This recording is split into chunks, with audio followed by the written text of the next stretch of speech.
Prabhu, Hare Krishna Arvind Prabhuji, please accept my humble obeisances. All glories to Srila Prabhupada. Gopal Prabhu, Hare Krishna. Hare Krishna Padma Mataji, Dandavat Pranam. All glories to Srila Prabhupada. This is Vinita Gandharvika Devidasi from Texas College Station. Hare Krishna Vinita Mataji, Dandavat Pranam. All glories to Srila Prabhupada. Thank you very much for joining the call, Mataji. Hare Krishna. Hare Krishna Padma Mataji, All glories to Srila Prabhupada. Guru Maharaj, my humble obeisances to you and all the devotees. This is Krishna Kumari Devidasi from Raleigh. Hare Krishna, Krishna Kumari Mataji, Dandavat Pranam. All glories to Srila Prabhupada. Thank you very much for joining the call, Mataji. Hare Krishna.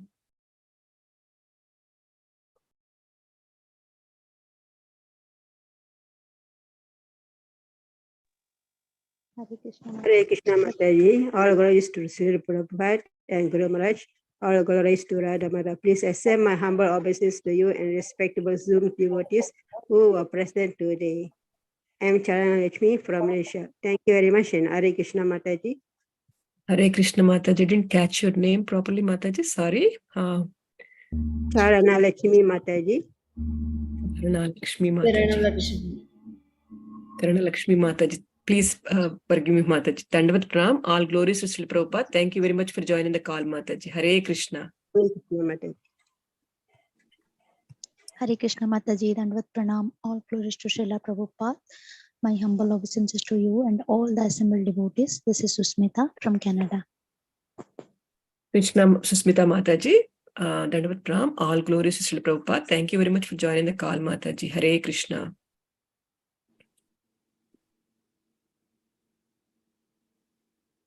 Hare Krishna Mataji, Dandavat Pranam, Srila Prabhupada ki jai, Guru Maharaj ki jai. This is Valli from Naperville, Chicago. Hare Krishna. Hare Krishna Valli Mataji, Dandavat Pranam. All glories to Srila Prabhupada. Thank you very much for joining the call, Mataji. Hare Krishna. Hare Krishna Padma Mataji, Dandavat Pranam, Srila Prabhupada. This is Shyamaguri. Hare Krishna Shyamaguri Mataji, Dandavat Pranam. All glories to Srila Prabhupada. Thank you very much for joining the call, Mataji. Hare Krishna. Hare Krishna Mataji. Hare Krishna Padma Mataji, Dandavat Pranam. Please accept my humble obeisances. All goes to Srila Prabhupada. This is Vardhana from Hare Krishna.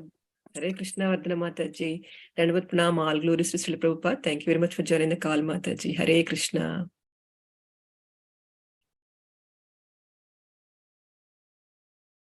Is there anybody who'd like to introduce themselves?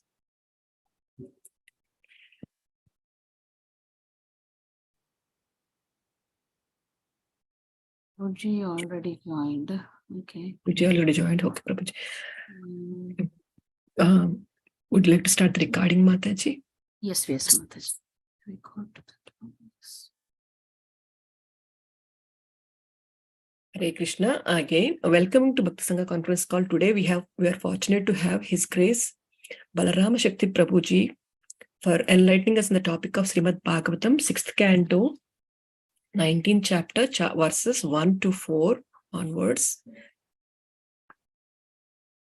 Hare Krishna Prabhuji, please accept my humble obeisances. All glories to Srila Prabhupada. Thank you very much for giving your valuable association this morning and enlightening us on the topic of Srimad Bhagavatam, Prabhuji. My humble obeisances, Prabhu. Whenever you are ready, please take over the call, Prabhu. Hare Krishna. Hare Krishna Mataji, Dandavat. Thank you very much. Is my voice audible? Yes, Prabhu, your voice is audible, Prabhu. But we can't see you, Prabhu. Yeah, I am having some technical glitch in my camera. So, maybe you have to reinstall again Zoom, Prabhuji. That's only the solution. Yeah. Let me see. Maybe I'll do that. But today I won't be able to switch on my camera. So, no worries, Prabhuji. No worries. No worries, Prabhu. Hare Krishna. Thank you, Prabhu. Please go ahead. Okay. Namo Vishnu Padaya Krishna Preshtaya Bhutale Srimate Bhakti Vedanta Swaminiti Namine. Namaste Saraswati Deve Gauravani Pracharine Nirvishesha Shunyavadi Paschatya Deshatarine. Jai Shri Krishna Chaitanya Prabhu Nityananda Shri Advaita Gadadhara Shivasadi Gaura Bhakta Vrinda. Hare Krishna, Krishna Krishna, Hare Hare. Hare Rama, Rama Rama, Hare Hare. Hare Krishna. So thank you all very much for joining today's session. We have, not we, I should not say we, I have not been following every single day the Bhakti Sangha Bhagavatam classes, but you all must have, you're towards the end of completing the sixth canto of Srimad Bhagavatam. The last chapter of sixth canto is starting today. So, this this chapter is titled as the Pumsavan sacrifice, which is recommended by Kashyapa Muni to his wife Diti, who desires to kill Indra. So last time we saw this story, and I am sure so many devotees every single day would have at least shared the whole story or a part of the story. So we are not going to touch the story at all.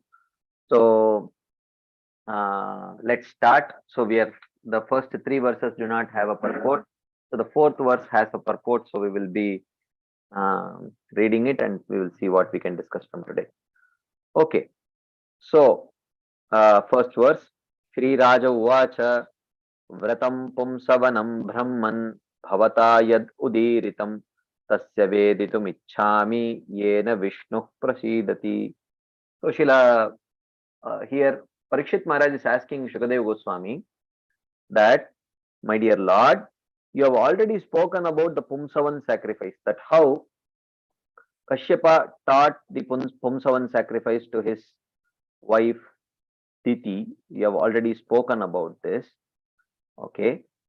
Now, I want to hear about it in detail. For I understand that by observing this vow, one can please the Supreme Lord Vishnu. Therefore, Tasya Veditum Ichchami Yena Vishnu Prasidati.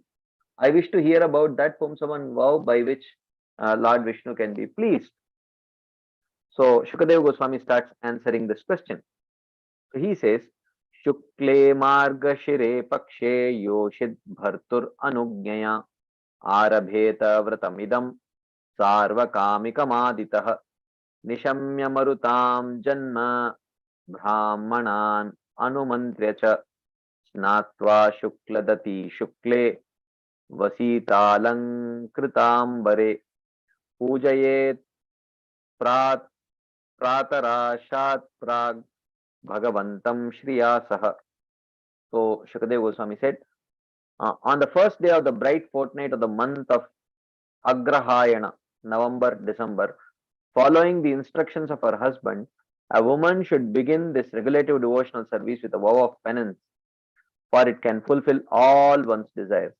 Before beginning the worship of Lord Vishnu, the woman should hear the story of how the Maruts were born. Under the instructions of qualified Brahmanas, in the morning she should wash her teeth, bathe and dress herself with white cloth and ornaments, and before taking breakfast she should worship Lord Vishnu and Lakshmi. Then, fourth verse, Alam te nirapekshaya purna kama namostute mahavibhuti pataye namas sakala siddhaye. She should then pray to the Lord as follows. So, the wife should pray to the Lord as follows. My dear Lord, you are full in all opulences. But I do not beg you for opulence. I simply offer my respectful obeisances unto you. You are the husband and master of Lakshmi Devi, the goddess of fortune, who has all opulences. Therefore, you are the master of all mystic yoga. I simply offer my obeisances unto you. So this is the prayer one should offer to the Supreme Lord. So in the purport, Srila Prabhupada writes that a devotee knows how to appreciate the Supreme Personality of Godhead. So he quotes the invocation verse of the Ishopanishad. Om Purnamada Purnamidam Purnat Purnamudachyate Purnasya Purnamadaya Purnamevavashishyate. The personality of Godhead is perfect and complete, and because he is completely perfect, all emanations from him, such as this phenomenal world, are perfectly equipped as complete wholes. Whatever is produced of the whole, complete whole, is also complete in itself. Because he is the complete whole, even though so many complete units emanate from him, he remains the complete balance. So this is the invocation verse of uh, Sri Ishopanishad, and Srila Prabhupada quotes this verse in the purport. So this is how Srila Prabhupada says a devotee knows how to appreciate the Supreme Personality of Godhead. Like that. So therefore, to take shelter, of the Supreme Lord is required. Whatever a devotee needs will be supplied by the complete Supreme Personality of Godhead. Tesham nityabhiyuktanam yogakshemam vahamyaham. Krishna says. Whatever a devotee needs will be supplied by the complete Supreme Personality of Godhead if we take shelter of the Supreme Lord. Nitya abhiyuktanam. Therefore, a pure devotee will not ask anything from the Lord. So what he will do, as the verse says, that therefore you are the master of all mystic yoga, I simply offer my obeisances unto you. Namaha sakala siddhaye. So Prabhupada, commenting on this, he says, he simply offers the Lord his respectful obeisances, and the Lord is prepared to accept whatever the devotee can secure to worship him. Even patram pushpam phalam toyam, a leaf, flower, fruit, or water. Whatever the devotee is willing to offer, the Lord is willing to accept. Prabhupada says, there is no need to artificially exert oneself. It is better to be plain and simple, and with respectful obeisances offer to the Lord whatever one can secure. The Lord is completely able to bless the devotee with all opulences. Okay, so this is the purport. So today there are a few themes. I am not going to discuss the storyline, because storyline would have been discussed many times. So we will directly go to the purport and see what we can, there are some points in the purport we will see. Depending on how much time permits, we will try to discuss on some themes. The first theme that we will try to discuss, which is directly from the purport, which Srila Prabhupada writes, whatever a devotee needs will be supplied by the complete Supreme Personality of Godhead. So what we are going to do is something very simple today. At least the first half of the session, what we are going to do is something very simple. Prabhupada has quoted some verses in the purport. We are going to read what that verse actually says, and what is the context of that verse, and how the acharyas have explained those verses, in order to fully get a grasp of what Srila Prabhupada is trying to communicate in this purport. So Prabhupada says, whatever a devotee needs will be supplied by the complete Supreme Personality of Godhead. And Srila Prabhupada quotes this verse, Ananyas chintayanto mam yejana paryupasate tesham nityabhiyuktanam yogakshemam vahamyaham. 9th chapter, 22nd verse, Prabhupada quotes this verse. So now, let us try to understand. Of course, this is the verse in which Krishna says, I will provide everything that the devotee needs. I will provide what he lacks, and I will protect what he already has. So, actually, if you see the context of this verse in the 9th chapter of Srimad Bhagavad Gita, Krishna talks about the karmis who enjoy everything in this material world on the strength of their karma, to the extent of going to Swargaloka and enjoying very extraordinary material pleasures.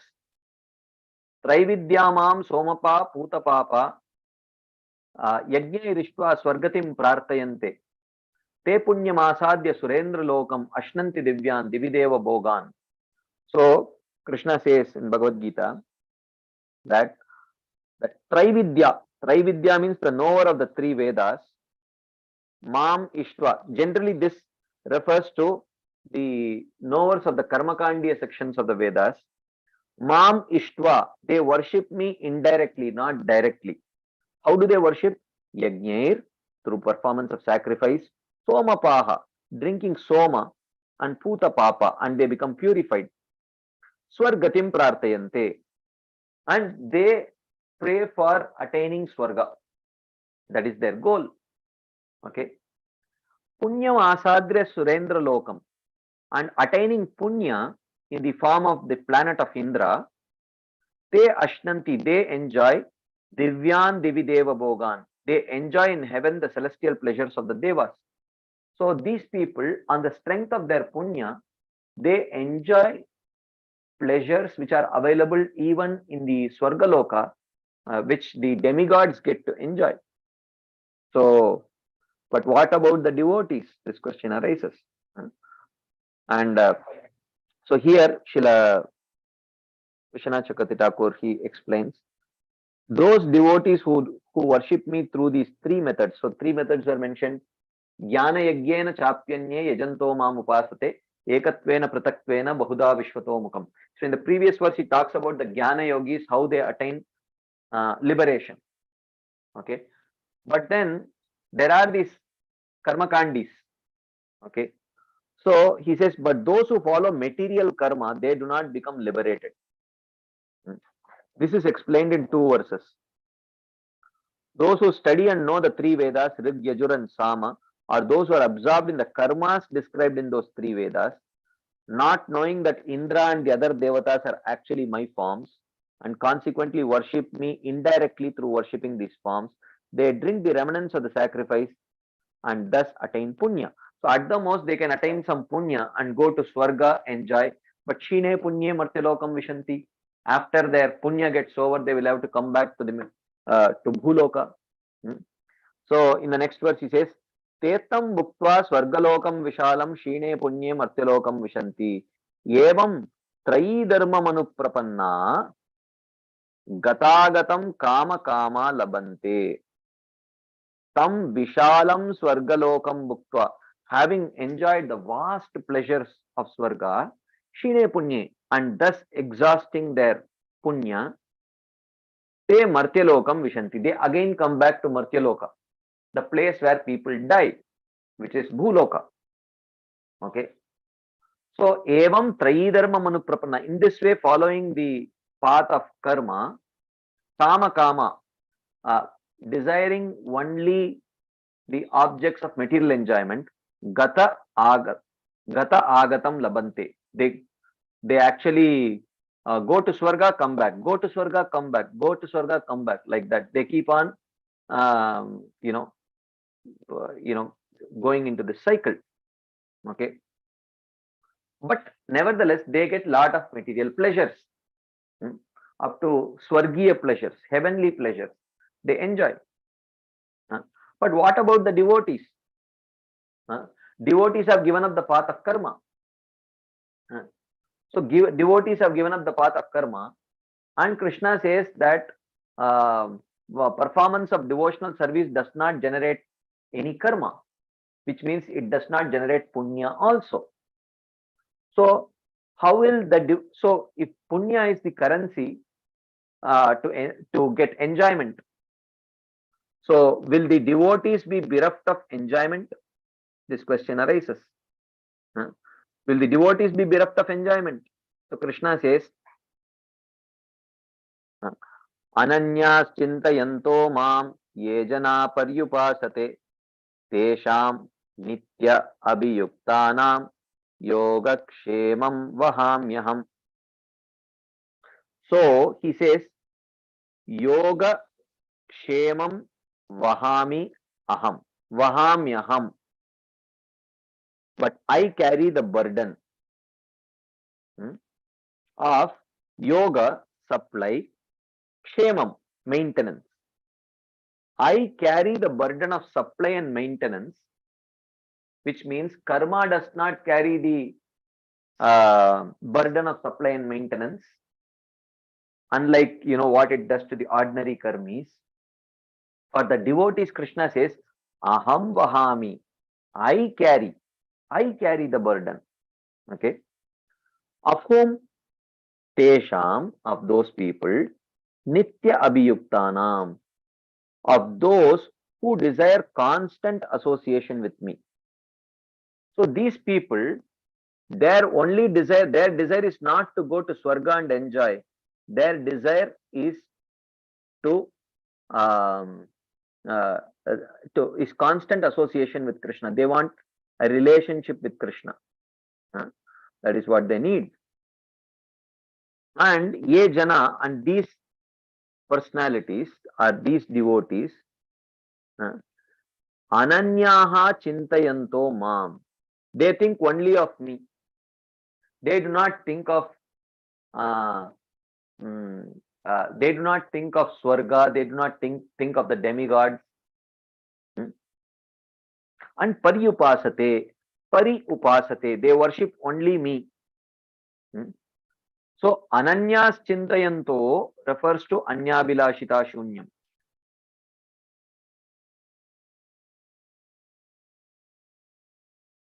And paryupasate refers to jnana karmadi anavritam.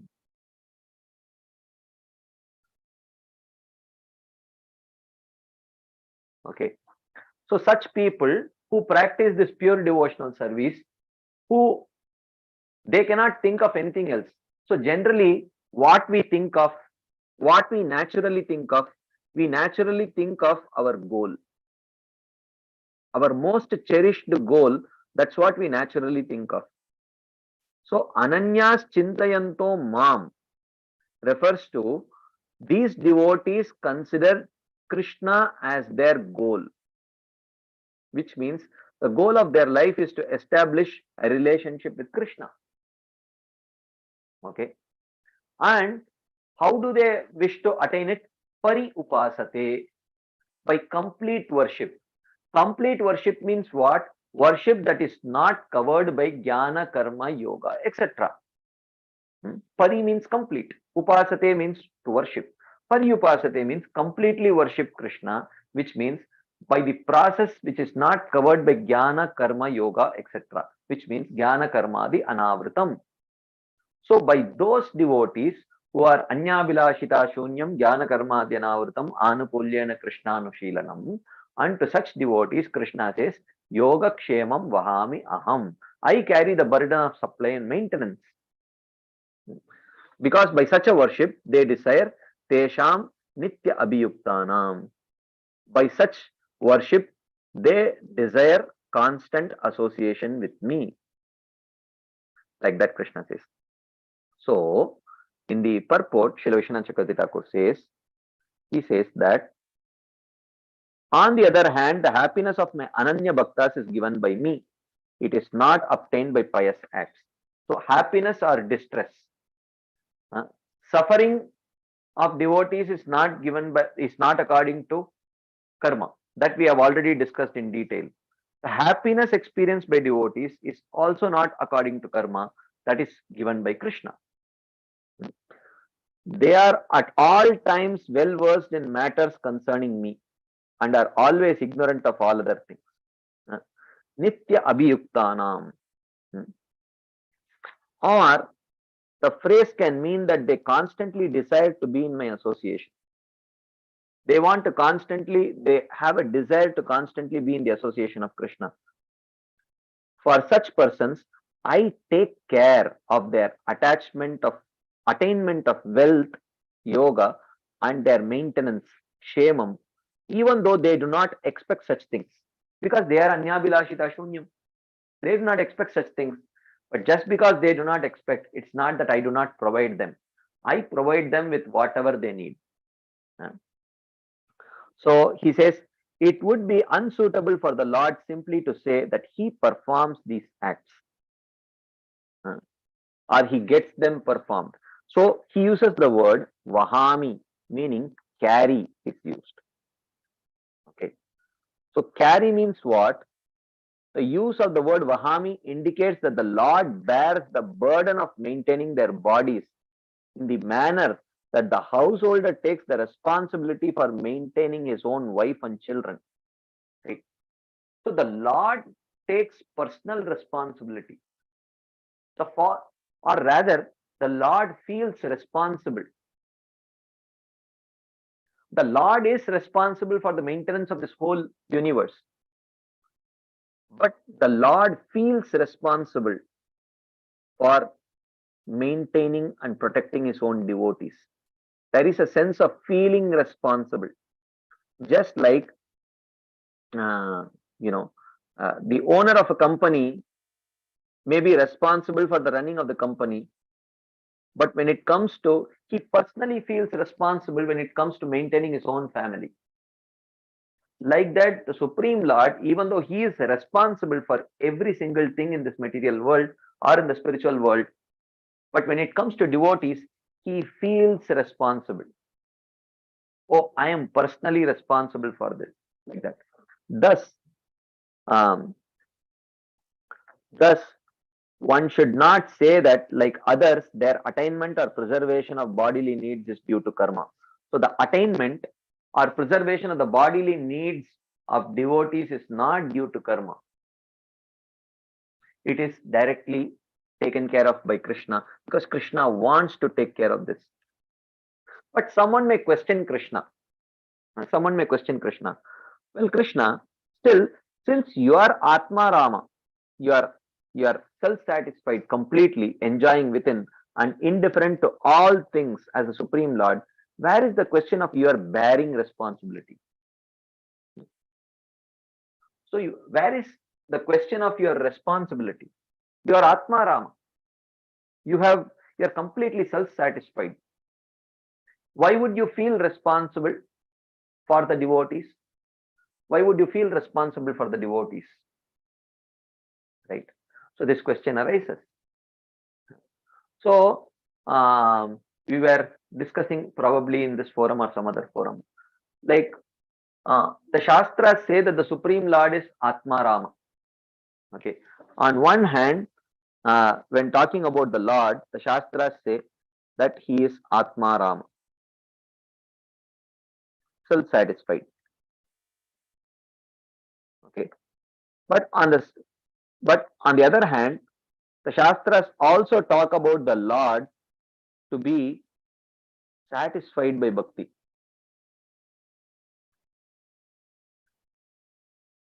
Bhaktya tutosha bhagavan gajayutapaya. The Lord is satisfied by bhakti. Like that, it is mentioned. So now the question is, if the Lord is self-satisfied, if that statement is right, then he does not need anything external to satisfy him. Then the statement that the Supreme Lord is pleased by bhakti cannot be true, because he is self-satisfied. Because if he is satisfied by bhakti, then his self-satisfied nature will be challenged. On the other hand, if you say that the Lord is actually pleased by bhakti, then is he really Atma Rama, self-satisfied? That question arises. So how do you reconcile? Which of these statements is right? Srila Jiva Goswami in his Bhakti Sandarbha says, actually both statements are right. But is there a contradiction? Srila Jiva Goswami says, no, there is no contradiction. How? He says, bhakti is very much a part of Krishna's self. Bhakti is very much a part of Krishna's self. So, it is a part of his internal energy. Okay. So when someone is self-satisfied, it's not that his self definitely gives him satisfaction. And what constitutes Krishna's self? Bhakti is a very integral part of Krishna's self. Okay. And that Antaranga Shakti, or the internal potency of Krishna, when it touches the Jiva, then it transforms into what is called as bhakti, and it pleases the Lord. But what is pleasing him is his own Antaranga Shakti transformed, his own self. The example that is given is that a flute player, a flutist, when he plays the flute, he is actually blowing his own air into the flute. He is blowing his own air into the flute. But when the air enters the flute and comes out in the form of a very beautiful sound, that sound pleases the flutist. But what is pleasing him is his own air only. So in the same way, the Krishna's internal energy is like the air. The jiva is the flute. Krishna is the flute player. When he blows his internal energy into the flute of jiva, beautiful melodious sounds in the form of bhakti comes out and it pleases Krishna. So Krishna is pleased by his own self. So therefore, Atma Rama, he is self-satisfied and he is satisfied by bhakti. There is no contradiction there. So someone may say, oh, you are Atma Rama, you should be indifferent to everything. Where is the question of your bearing responsibility for the devotees? This seemingly challenges your Atma Rama nature, I feel. Someone may say. So the Shruti says, Bhaktir asya bhajanam tad iha amutropadi nairasyena amushmin manah kalpanam etad eva naishkarmyam. Bhakti is worship of the Lord, concentrating the mind on Him, renouncing all material desires for enjoyment in this world and the next. It destroys all karma, says Gopal Tapani Upanishad. So he says, because my Ananya devotee has no karma due to lack of desire, his happiness is given by me. Even though I am indifferent to all else, I have great affection for my devotee. Even though I am indifferent to everything else, I have great affection for my devotee. Why? My devotee bears a part of myself. What is that? The seed of bhakti. That seed of bhakti is Krishna's internal energy. So therefore, that does not, otherwise Krishna is neutral to all the jivas. What is it that distinguishes a devotee from ordinary jiva? That devotee possesses a part of Krishna's self. That moves Krishna from the neutral zone to the zone of affection. That affection is because the devotee possesses a part of his own self. And Krishna is Atma Rama. Okay. So this is the cause. One should also not say that in giving the burden of their maintenance to their worshipable Lord, the devotees show lack of prema. Someone may say, what kind of a devotee are you? You are giving your burden of maintenance to Krishna. We are not here to take service from Krishna. We are here to serve Krishna. How can you allow the Supreme Lord to maintain you? And this is natural Vaishnava mood.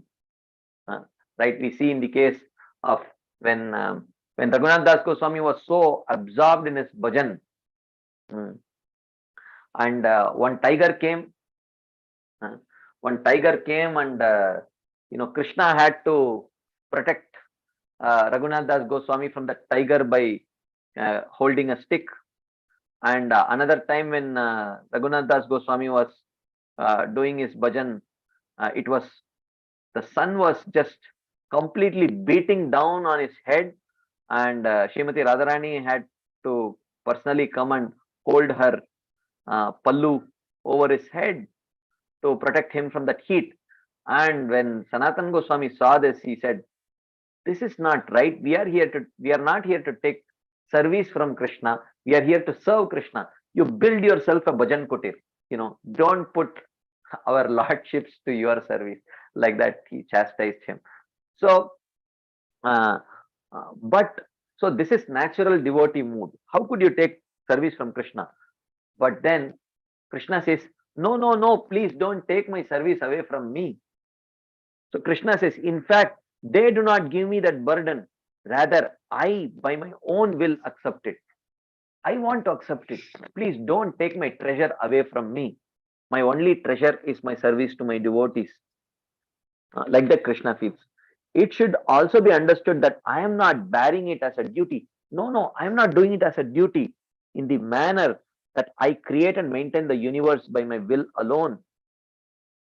Rather, being attached to my devotees, I take the greatest pleasure in taking care of their needs, like carrying the weight of one's lover. So when a husband carries one's lover or wife, it gives him great pleasure.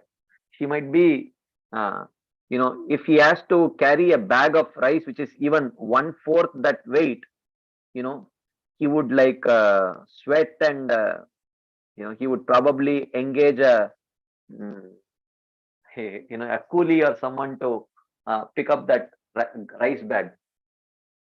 But his wife is weighing 4 times that weight. He's very happy to lift. Why?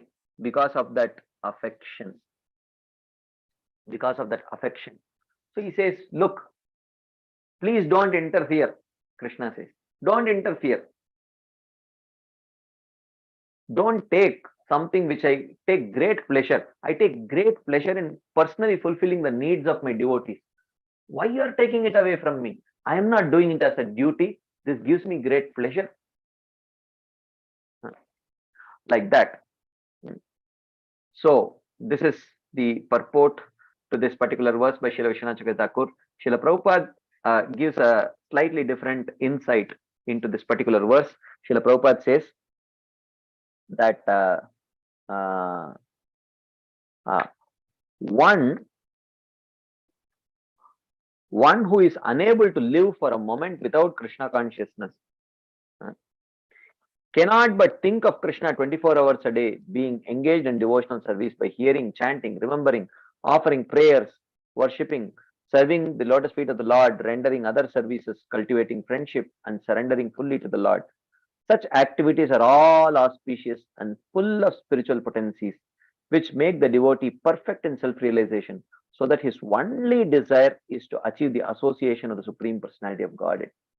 Tesham nitya abhiyuktanam. Such a devotee undoubtedly approaches the Lord without difficulty. This is called yoga. Yoga kshemam vahamyaham. So Prabhupada explains yoga as approaching the Supreme Lord for a union, as in yuj, right? So this is called yoga. He, without difficulty, he attains it. How? By the mercy of the Lord. Such a devotee never comes back to this material condition of life. Kshema refers to material protection of the Lord. So Prabhupada defines yoga kshema as union with Krishna, and kshema has material protection. Vahami aham. Krishna says, I take personal responsibility for the devotee attaining my lotus feet, and while he is in the material world, material protection. So protection from the material condition of life, I take personal responsibility for that, Krishna says. So he says the Lord helps the devotee to achieve Krishna consciousness by yoga, and when he becomes fully Krishna conscious, the Lord protects him from falling down to a miserable condition of life. This is kshema. Yoga kshemam vahami aham. So this is what is the first theme. Prabhupada quotes this verse also, that when he says that whatever a devotee needs will be supplied by the complete Supreme Personality of Godhead. Complete why? Om Purnamada Purnamidam Purnat Purnamudachyate Purnasya Purnamadaya Purnameva Vashishyate. Like that. So that is the first thing that Srila Prabhupada says.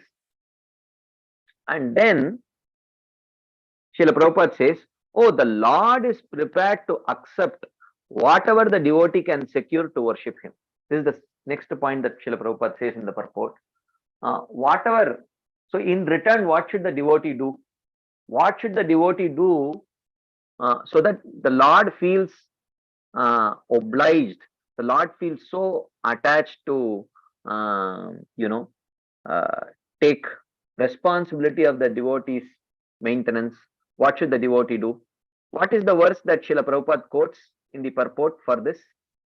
The Lord is prepared to accept whatever the devotee can secure to worship him. What is the verse that Srila Prabhupada quotes in the purport? Anyone knows?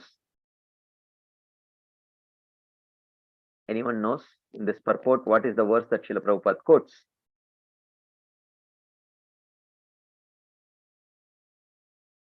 It's there in the purport. Someone can tell. Yes, Shiva Kumar Prabhu. Hare Krishna Prabhu, is that the Patram Pushpam Phalam Toyam Prabhu? Yeah, thank you. Patram Pushpam Phalam Toyam Yome Bhaktya Prayachati. Tadaham Bhakti Upahritam Ashnami Prayatatmana. It's so easy to please the Lord. Just offer Patram Pushpam Phalam Toyam. So here in the purport of this particular verse, Srila Prabhupada quotes this. Therefore, a pure devotee will not ask anything from the Lord. He simply offers the Lord his respectful obeisances, and the Lord is prepared to accept whatever the devotee can secure to worship him, even Patram Pushpam Phalam Toyam, a leaf, flower, fruit, or water. Okay. Now, let's again, all we are doing is, we are not doing anything. We are, the two verses that Srila Prabhupada has quoted, we are going to read what the Acharyas have commented on this verse, just a little elaboration to get a deeper insight of Srila Prabhupada's purport today. Okay, so this is the verse again, which comes 4 verses after Ananyas Chintayanto Mam, which is Patram Pushpam Phalam Toyam Yome Bhaktya Prayachati Tadaham Bhakti Upahritam Ashnami Prayatatmanaha.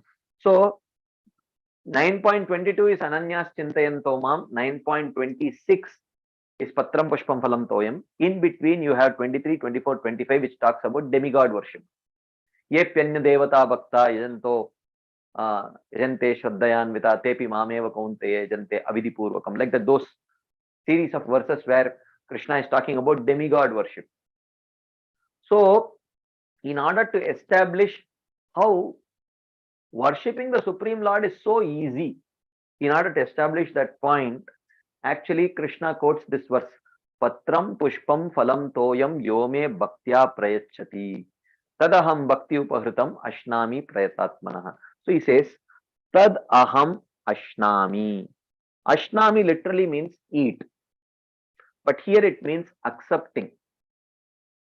Okay, so it means accepting. I accept Bhakti Upahritam, that which is offered with love or devotion. Prayatatmanaha, from the genuine devotee having pure body and mind. So this is a very important verse. He says, what will inspire Krishna to accept that which is being offered? He says, Bhakti Upahritam, that which is offered with love from the genuine devotee who has pure body and mind. Prayatatmanaha. Yome Bhaktya Prayachati, who gives with devotion. Patram, he may give a small leaf. Pushpam, a small flower. Phalam, a small fruit. Or Toyam, water. Whatever he may give. So in the purport, Srila Vishwanath Chakravarti says, for the worshippers of the Devatas, there is extreme trouble. But this is not so for my devotees. For the worshippers of Devatas, there are so many things that needs to be done perfectly, properly. But worshipping Krishna is so easy. So in this verse, the word Bhaktya in the instrumental case literally means by the devotional process. But then with the next phrase, again the word Bhakti comes. Bhakti Upahritam, offered by the process of Bhakti. There would be unnecessary but then with the next phrase, Bhakti Upahritam, there would be unnecessary repetition. Why Bhaktya Bhakti 2 times is given? Already Bhaktya means devotion is understood, right? So why again Bhakti Upahritam, offered with devotion? with devotion, by the devotional process, with devotion. Why it should be there? So he says the sentence would read, I accept that which is offered by devotion from whomever offers by devotion. So this seems like this is a repetition. Why twice this the bhaktya by devotion, why two times it comes? So he says, thus the word bhaktya in this verse should mean bhaktya sahitaha, indicating in the sentence a person endowed with genuine devotion, the real devotee. Anyabhilashita shunyam jnana karma dhyanavritam anukulyena krishnanushilam. Genuine devotee. So he says, thus the meaning should be, I accept that which is offered with bhakti from the real devotee, even if he gives just a leaf, flower, fruit, or water. I accept that which is offered with bhakti from the real devotee.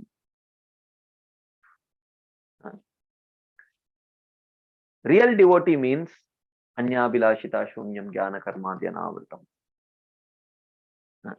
Thus, so in order to make it little bit more clear, he says, thus I do not accept what is offered by persons who are not my devotees, who have only some temporary spurt of devotion.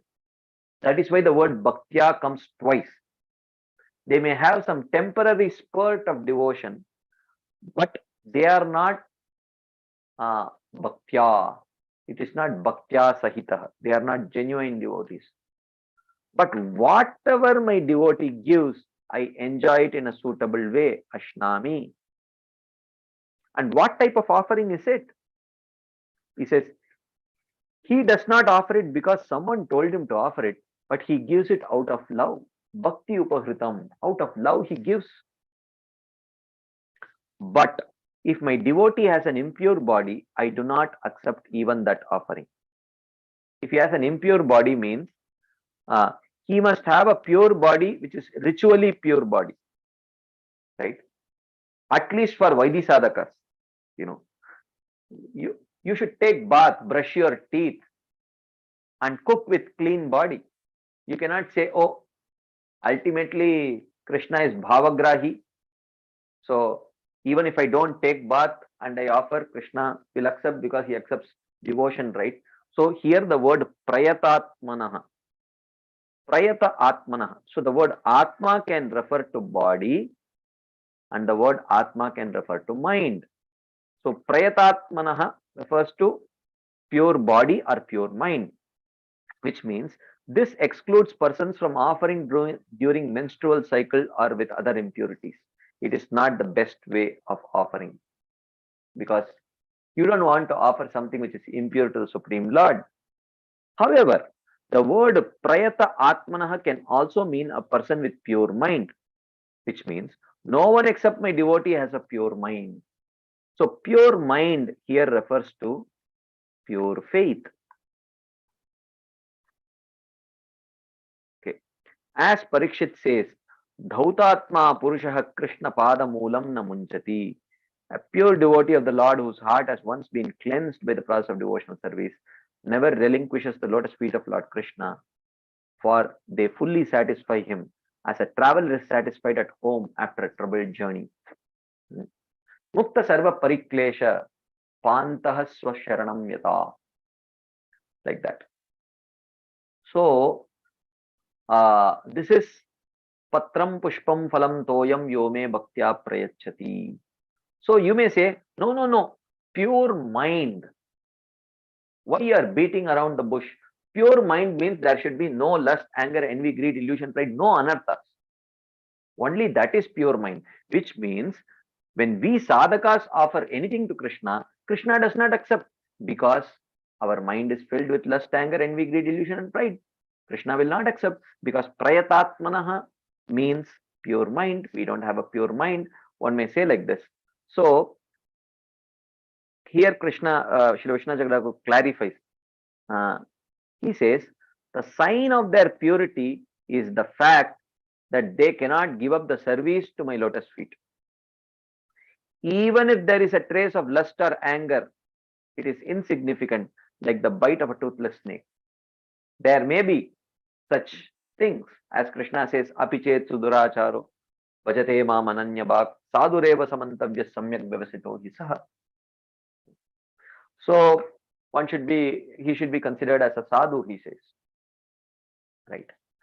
So, so this is the second theme. Actually, what we have done is the two themes that Srila Prabhupada has mentioned in the purport by quoting two of these verses. The Lord is prepared to accept whatever the devotee can secure to worship him, and he quotes Patram Pushpam Phalam Toyam, even if it may be as simple as that. We have just gone into that verse and tried to understand a little bit more deeply what that verse actually is communicating here. And also, the Ananyas Chintayantomam, how Krishna personally takes care of his devotees, he provides him with what he needs. And the third point that Srila Prabhupada says, for which we will not have sufficient time today, is Srila Prabhupada says in the purport, there is no need to artificially exert oneself. It is better to be plain and simple. Simple living, I thinking, don't exert too much to provide everything to the Supreme Lord. Without exerting yourself, be plain and simple. There are many meanings, or there are many explanations given to what is simple living, high thinking, or plain living, plain and simple living. Oftentimes one understanding is that, okay, go and live in the farms. That is plain living, simple thinking. You will have all the time needed to actually think of Krishna. But what does it mean to not artificially exert oneself? Srila Bhaktivinoda Thakur, in his book called as Bhaktya Loka, which is an elaboration or illumination on the second and third verses of Nectar of Instruction, the 6 favorable and 6 unfavorable things. Atyahara prayasascha prajalpo niyamagraha janasangascha laulyam cha shadbir bhaktir vinashyati. The 6 unfavorable things and 6 favorable things. Utsahan nischayat dairyat tatsat karma pravartanat sangatyagat sato vritte shadbir bhaktir prasidhyati. So the 6 favorable, 6 unfavorable things in talking. He has written one essay on all these things. And he writes prayas, over endeavoring, which is what Srila Prabhupada is writing here. No need to artificially exert oneself. It is better to be plain and simple. What does it mean to be plain and simple and not artificially exert oneself? In this essay on prayas, Srila Bhaktivinoda Thakur very clearly mentions. Of course, we will not have time to cover the whole essay. I will just quickly try to, touch upon some very salient points. So he says, if prayas is not given up, devotion will never arise. The word prayas means endeavor. Endeavor means what? Useless labor. So now, okay, useless labor is a very generic thing. So we have to define what is useless, what is useful.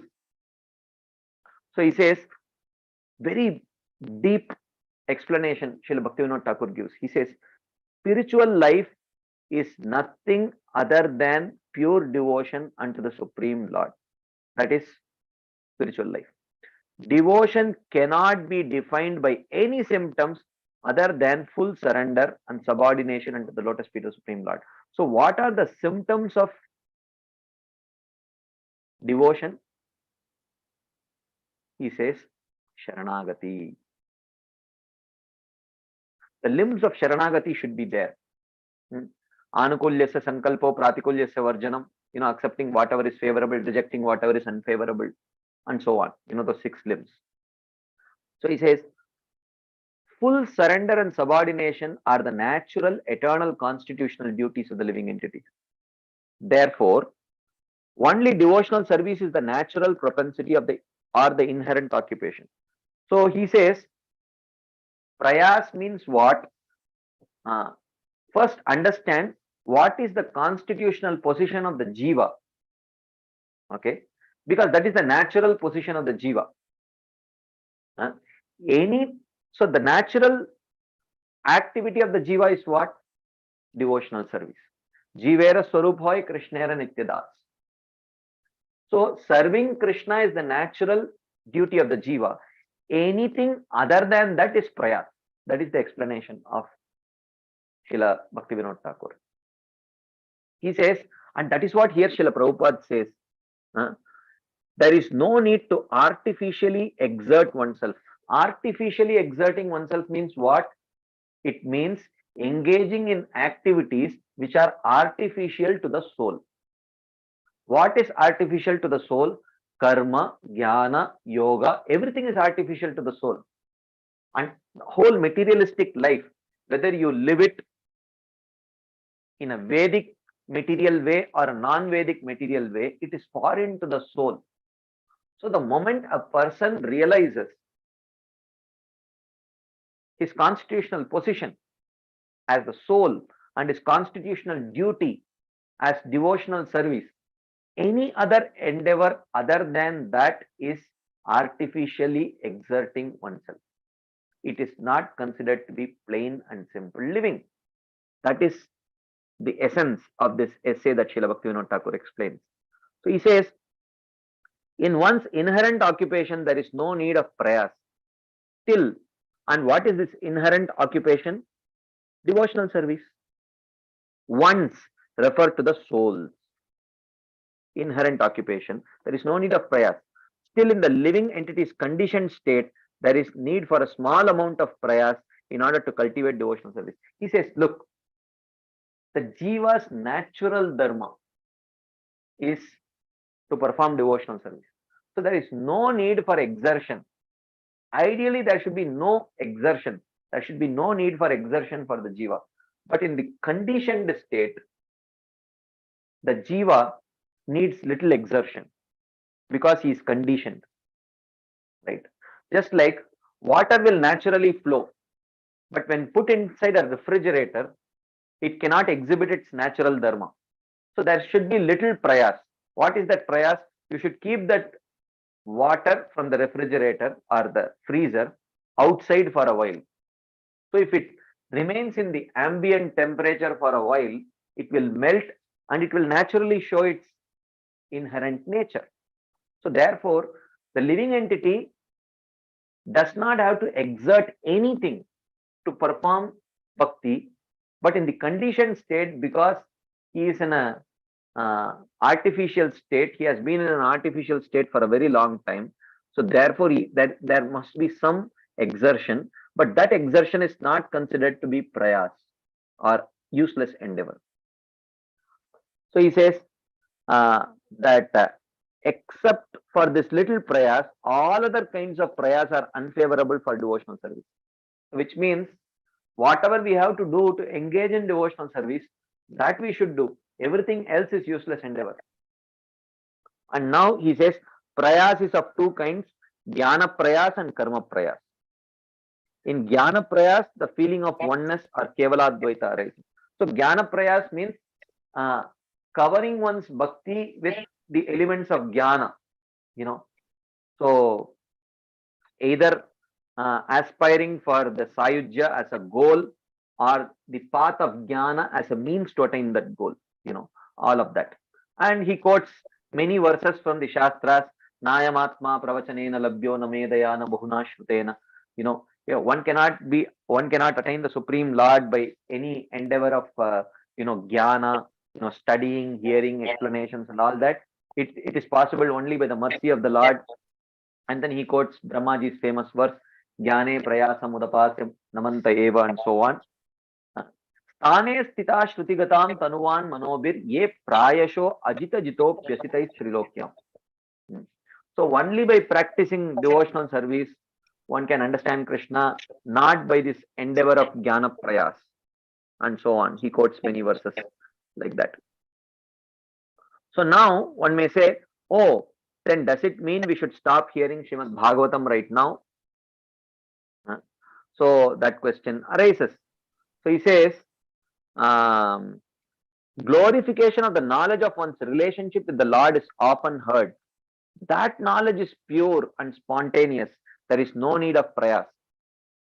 Okay, because the soul's in its in its natural constitutional state, uh, it very much knows and appreciates the knowledge of one's own relationship with the Lord.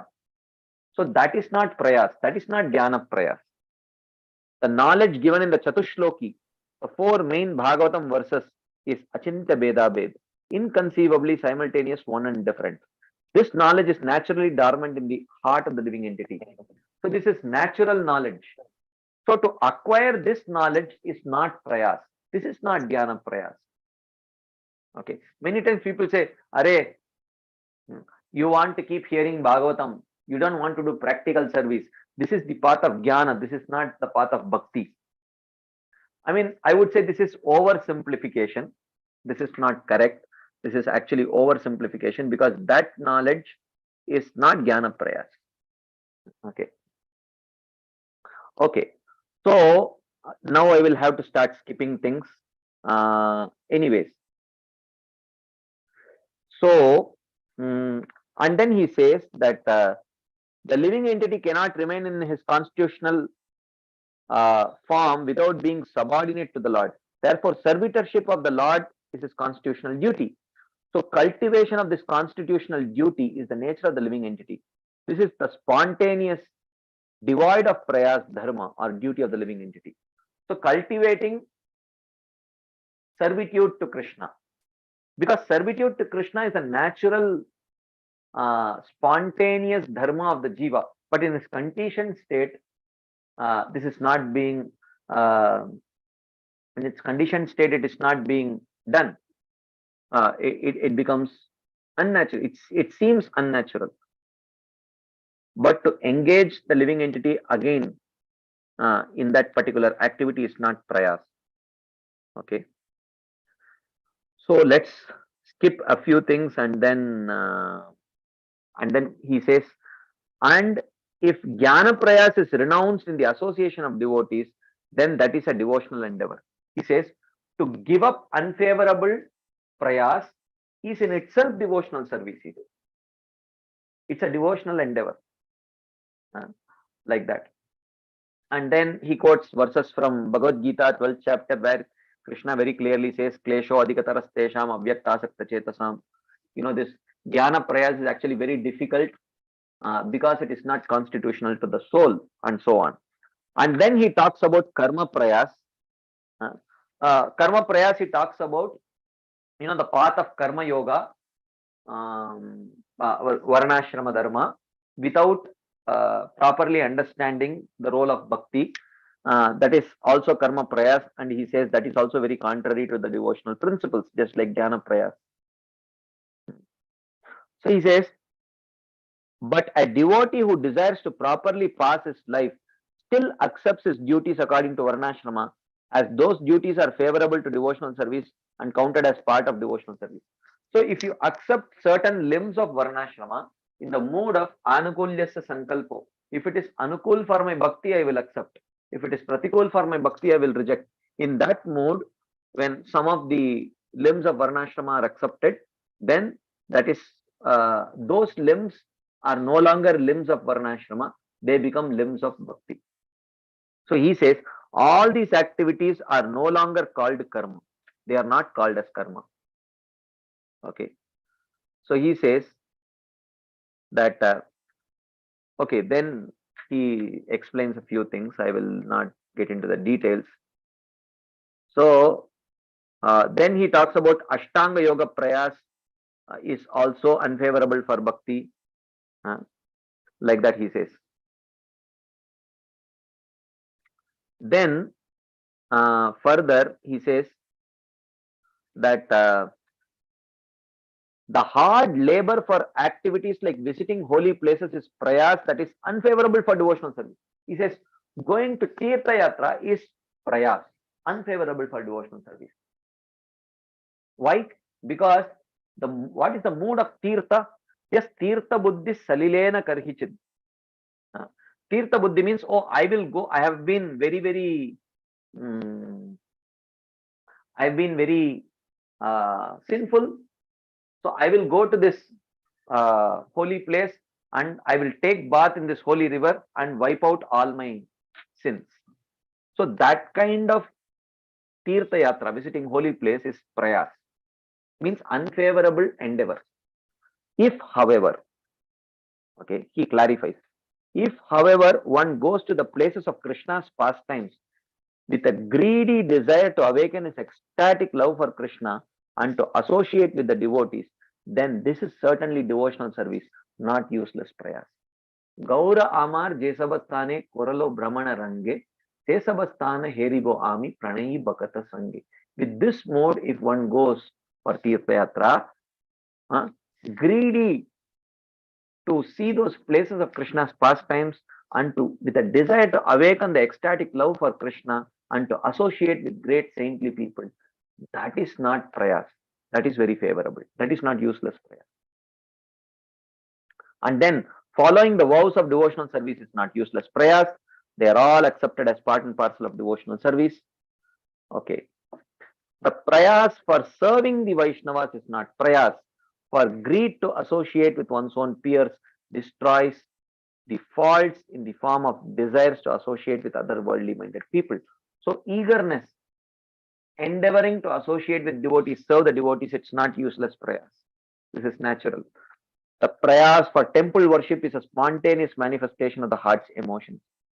The prayas for activities like Sankirtan is only meant to open one's heart to chanting the Lord's holy names. It is therefore extremely natural. Therefore, it is not prayas. Even though we may not have taste for chanting right now, that is because of our conditioning.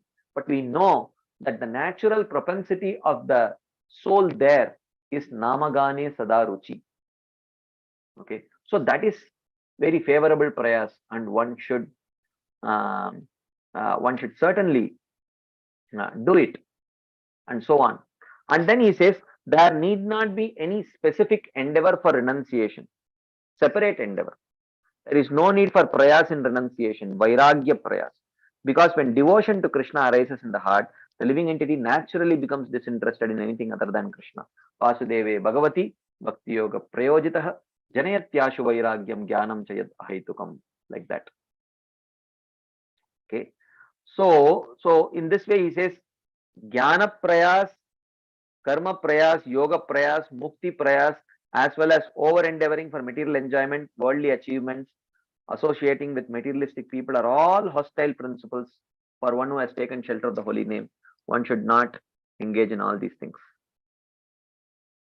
And then finally, he says that even if one may give up all other prayas, the prayas for attaining pratishta or fame is the lowest of all kinds of prayas, and it may be the most difficult to give up. Although it is the lowest, it is unavoidable for many. And that should also be given up by the simple process of devotional service. That is the essence that he says. He quotes many verses for this. Okay. And then finally, he gives how these principles are applied for householders and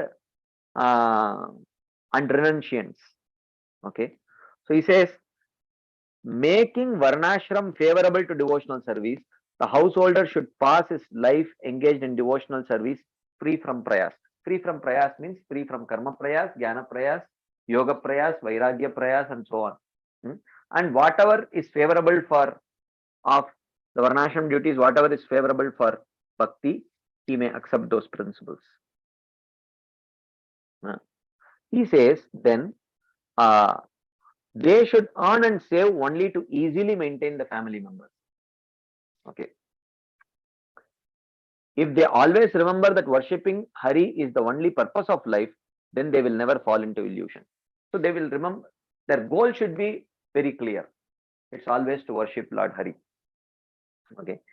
In happiness and distress, in good fortune and bad, in waking and sleep, in every condition, worshipping Hari will quickly be perfected. And okay, so this is, so he should earn and save to easily maintain the family members.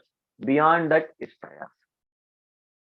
And the renunciant means Babajis. Okay, they should not save at all. He should maintain his body by daily begging alms and thus engaging in devotional service. They should not stay in any enterprise. Enterprise means business kind, I will teach you devotional service, you give me money, or these kind of things are not recommended for renunciates. By entering into enterprise, he is at fault. The more he worships the Lord with humility and simplicity, the more he will understand Krishna by his mercy. Okay. And then the generic mood is, tatteno kampam susamikshamano bunjana evatmakritam vipakam hridvag vapurbir vidadan namaste jivetayo mukti pade sadaya bhag. This is the key verse for simple living, high thinking. This is what, see, anything, whatever I am suffering is due to my own misdeeds, but still the Lord is so compassionate upon me. Therefore, with my hridvag vapurbir vidadan namaste, with my heart, with my words, and with my body, I constantly offer obeisances to Krishna. Jivetayo, one who lives his life in this way, accepting everything as Krishna's mercy, he becomes mukti pade sadaya bhag. He becomes the rightful inheritor for the abode of the Lord, like that. Anyways, so I think we will pause here, and we will take some time for some discussion. So any quick discussion points, comments, questions, anything anyone would like to share, ask, add, you can please go ahead.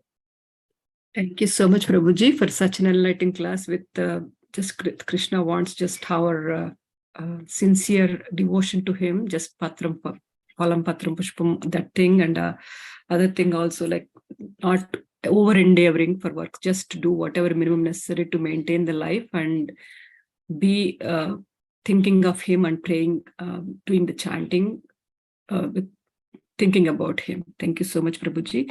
Dear devotees, if you have any questions, please go ahead. I think I see Shivakumar Prabhuji raised hand. Please go ahead, Prabhuji, with asking questions.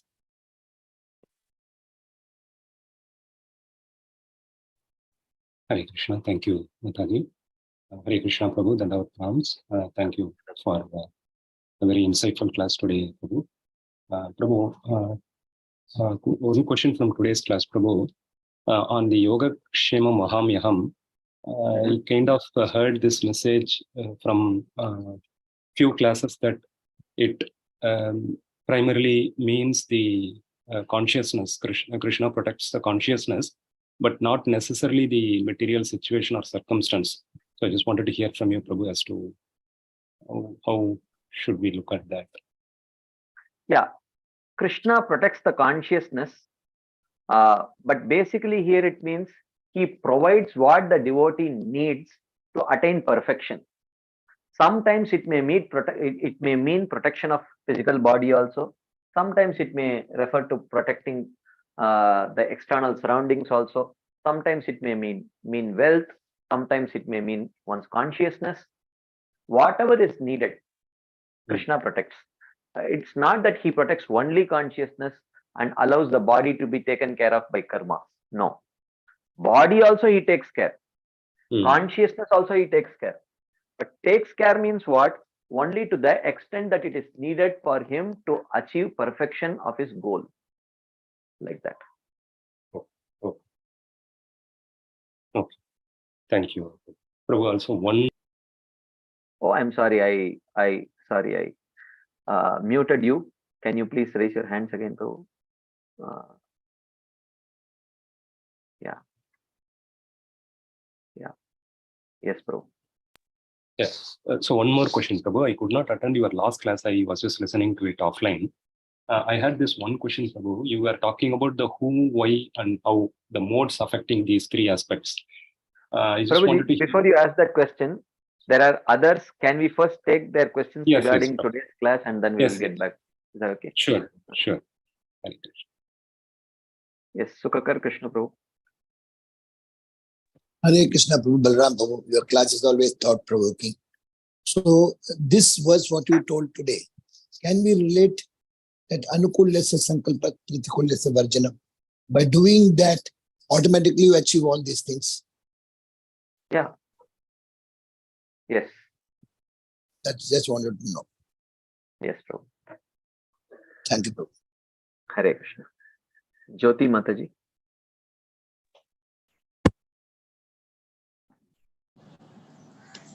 Hare Krishna, Danvat Pranam Prabhuji. Danvat. Prabhuji, my question is from where you have explained what the class that you have explained, the book or where it is mentioned. Could you please name the book? The name of the book is Bhaktya Loka by Srila Bhaktivedanta Thakur. Okay. And the second question is, say a person is already in devotion and having 2-3 years of experience and trying to preach. So there is a situation where the preaching is not happening. So is that preaching also a obstacle in the advancement or in the pure devotion? Because I'm not able to understand what is the pure devotional service and the difference between Krishna, that and Krishna consciousness. What exactly is the basic difference? That I wanted to know, Prabhu. Well, Krishna consciousness, what Srila Prabhupada mentions as Krishna consciousness, what Prabhupada means is pure devotional service. So pure devotional service means Anya Bilashita Shunyam Jnana Karma Dhyanavritam Anukuljena Krishnanu Shilanam Bhaktirottama. So having no other goal other than the desire to please Krishna and trying to attain that goal by no other means other than Shravanam, Kirtanam, the 9 Navada Bhakti.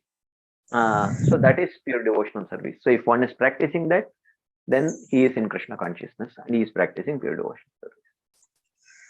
And the preaching itself can be an obstacle in bhakti or advancement. Can you share something on this, Prabhuji? I mean, why would preaching be an obstacle in one's advancement? He's trying to spread Krishna's message. Krishna will be pleased. So why would that be an obstacle? Say some certain circumstances that he is not able to chant or not able to cope out with the situation, even though he is a preaching. So is that an obstacle for his advancement or his devotion towards Krishna? Well, in devotional service, one needs mature guidance to know, there are many principles which are favorable to Krishna consciousness, but there is always a hierarchy of those principles. Is chanting favorable? Yes. Is worshipping the deity favorable? Yes. Is preaching favorable? Yes. But all of these things are favorable, but there is a time for chanting, there is a time for deity worship, there is time for preaching. So what is the hierarchy of these various principles? What can be sacrificed at what cost? What cannot be sacrificed at any cost? And what takes a higher precedence? What takes a lower precedence? For that we need mature guidance. So can sometimes chanting be sacrificed at the cost of preaching? Maybe, if a mature devotee is guiding us that way. Sometimes can preaching be sacrificed so that we can properly chant our 16 rounds? Yes, if that is what is the guidance of a mature advanced devotee. So ultimately, there may be multiple principles which are favorable for devotional service, but one needs proper mature guidance to understand at that particular circumstance what takes precedence over what, like that. Okay, Prabhuji, Hare Krishna and Danvat Pranam to you. I have one question. If you could locate the answer, there are the steps in purity. I have got those points, but I needed an explanation. Could you locate where I'll get the answer for this? The purity that we need to develop in Krishna consciousness or the practice, the levels of the purity. I didn't understand your question properly. Maybe we could. Okay, Prabhuji. Okay. Hare Krishna. Hare Krishna. Preeti Vilasini Mataji. Hare Krishna Prabhu, thank you so much for the very, very nice class as always. This is on behalf of another devotee, the question. When you were speaking about the incident of Raghunath Das Goswami and Lord Krishna, Radharani coming and protecting Raghunath Das Goswami, you did mention that the Lord does it out of love and affection for his devotee, and he doesn't have any pain in doing it. So we understand this for devotees who are very sincere and who are engrossed in bhakti. But the question is where to draw a line, like for practicing devotees like ourselves. Sometimes I'm just giving this example. It could be any example, but if supposing a person is not well, and there could be an opinion that it's okay, take a medicine and continue to chant, while there could be another opinion where, oh, just keep chanting and surrender to Krishna, and that will take care of everything. So when we take the second route, isn't it making Krishna serve you, like you said, right? It is not about making Krishna serve one person, because Krishna loves to do it. So now, under such circumstances, is Krishna, are we expecting Krishna to serve us, or Krishna will still love to do this? So that's the question.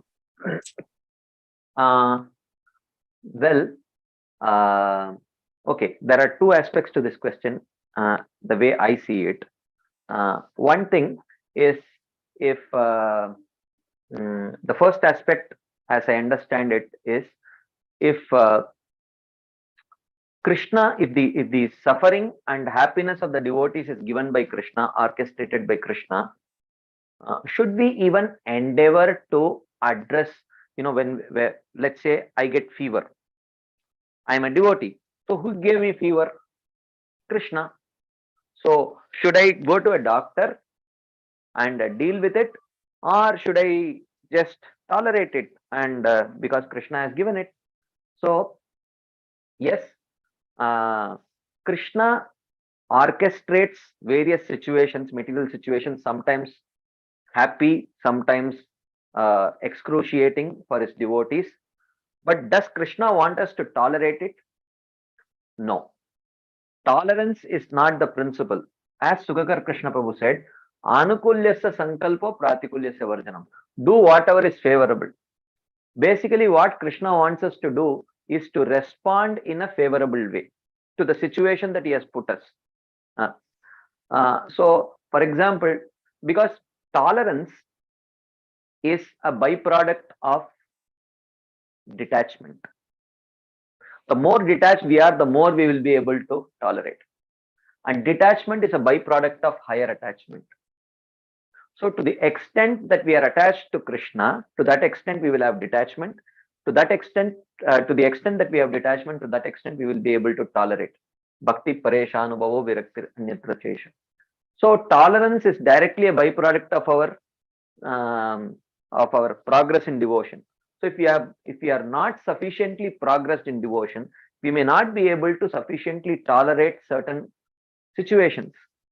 So in that situation, does Krishna want me to tolerate? No. Krishna wants me to respond in a way that is favorable for my devotional service. If that means to tolerate, we tolerate. If that means to deal with it in a particular way so that our Krishna consciousness is nicely protected, we do it. My hand gets fractured. If I am not able to do particular services, we go to the doctor, get it fixed. So we cannot say that, oh, without Krishna's sanction, my hand would not have been fractured. So which means Krishna wants me to tolerate. No. Krishna wants us to respond in a way that is favorable for our Krishna consciousness. So if that means to fix the hand and get back to service, that's what we should do. Or if we can tolerate it and perform the service without any problems, then we can do it. So that is one aspect of your question, which is, and the second aspect is, should we wait for just Krishna to respond? Well, Krishna sometimes may respond by giving us the right intelligence as to how to deal with the problem. Some devotee may come and he may say that, oh, I know this doctor, he solves these issues very easily and very quickly, very efficient doctor when it comes to this, let's say, gallbladder stones. You are struggling with gallbladder stones and waiting that Krishna will come and protect me. No, Krishna is only protecting, right? Krishna has sent this devotee and he has given you direction as to go to this particular doctor. This is Krishna only who has done it. So, therefore, Krishna's personal protection comes through the agency of his devotees also. So we should not that Krishna will personally come and, we hear this story, funny story, not a real story, but where, there is a flood and a person gets stuck up somewhere and he's a devotee and he says, you know what, Krishna will come and protect me, Krishna will come and protect me. And suddenly a boatman comes and he says, get into the boat, I will ferry you, across this river. And then he says, no, Krishna will come and protect me. And he said, okay, fine. And the flood increased and this devotee died. And when he went back, he asked Krishna, why didn't you come and protect me? Krishna said, you fool, I came in the boat. I sent the boatman. Why didn't you get into the boat? And he said, I thought you will come and protect me. So anyways, so we definitely do whatever is needful so that we can properly practice Krishna consciousness. So when Krishna puts us into difficult situations, does Krishna want us to tolerate? Not necessarily. Krishna wants us to respond in a Krishna conscious way. That's all. Sometimes it may mean tolerance. Sometimes it may mean, doing the needful so that we can properly practice Krishna consciousness. I don't know if that was relevant to whatever question you asked, Mother. Both the answers were perfect, Prabhu, and relevant. Thank you so much for clarifying that. Hare Krishna. Thank you, Mataji. Ishopanishad, Mataji. Hare Krishna. Thank you so Hare very Krishna. much for your wonderful explanation. But my understanding, and this is just my understanding, is that Krishna does not put us in any situations. We are the ones that do that. It comes by our choices that we make. And we're always thinking that Krishna is saying, or Krishna made me do this, or Krishna caused this to happen to me. But my understanding is that we are the cause because we have independence and we have choice. So why do we always say or think that Krishna caused this to happen to us? Because he doesn't wish anything or cause anything bad to happen to us. It's because of ourselves. We're the doers. We're the ones that do that. Although Krishna is responsible for everything, but he's not responsible for our choices that we make. Yes, I agree. He is not responsible for our response to a situation, but he orchestrates the situations for us, but response is our responsibility. So that definitely is our responsibility. He does not influence us to respond in a particular way, but he may put us in a particular situation, but how to respond to that situation is our own responsibility. Like that. That is my understanding. Okay, there are, I think, okay, I think we will pause here. I think it's already time. I don't wish to go really over time. So thank you all very much for your patient listening and your enthusiastic participation. Srila Prabhupada ki jai, Srimad Bhagavatam ki. Hare Krishna. Thank you, Prabhuji, for such a beautiful class and very nice question and answer session. Very grateful to you, Prabhuji. We look forward for your association again and again in this forum. I would like to offer my obeisances to you. Vanchakalpatarubhyasya kripa sindhubhyev cha patitanam pavanebhyo vaishnavebhyo namo namah ananta koti vaishnav vrinda ki jai, Srila Prabhupada ki jai. His Grace Balram Shakti Prabhuji ki jai. Thank you, Prabhuji. Hare Krishna. Thank you, Mataji. Thank you. Yeah, we will close the call here, dear devotees. Thank you everyone for joining. Hari Bol. Sorry, I think nobody was unable to unmute. Yeah, Hari Bol. Hare Krishna. Hare Krishna. Yeah, closing the call.